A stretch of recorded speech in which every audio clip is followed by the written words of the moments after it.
জয় মাতারা বন্ধু, আমি চলে এসেছি কলকাতা ফটোফটের রোলিং টিপস নিয়ে 23/1/2025 বৃহস্পতিবারের জন্য আমাদের 1 থেকে 2 টার্গেটে আমাদের শুভ সংখ্যাগুলি কী কী থাকছে একটু দেখে নিই।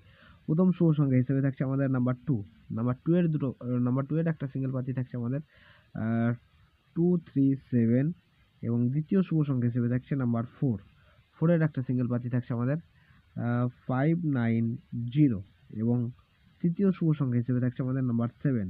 নাম্বার 7 এর একটা সিঙ্গেল পাতি থাকছে আমাদের 278 এবং চতুর্থ শুভ সংখ্যা হিসেবে থাকছে আমাদের নাম্বার 8কে রাখছি। নাম্বার 8 এর একটা সিঙ্গেল পাতি থাকছে আমাদের 189। সেটা 1000% গ্যারান্টি সহকারে কিন্তু পাস হয়ে যাবে, ফুল লোডে আনলিমিটেড লোডে প্লে করতে পারেন, ঠিক আছে। বৃহস্পতিবারের জন্য ফুল হিট গেম প্লাস সেটা 3 বার পাস নেই, গেমটা স্কিপ করে দেবেন, ঠিক আছে। 3 টাইম পাস হবে। তো এই থাকছে আমাদের বৃহস্পতিবারের জন্য শুভ সংখ্যা। তো ভিডিওটা দেখার জন্য সকল বন্ধুকে জানাই অসংখ্য ধন্যবাদ। সবাই ভালো থাকবেন, সুস্থ থাকবেন। জয় মাতারা।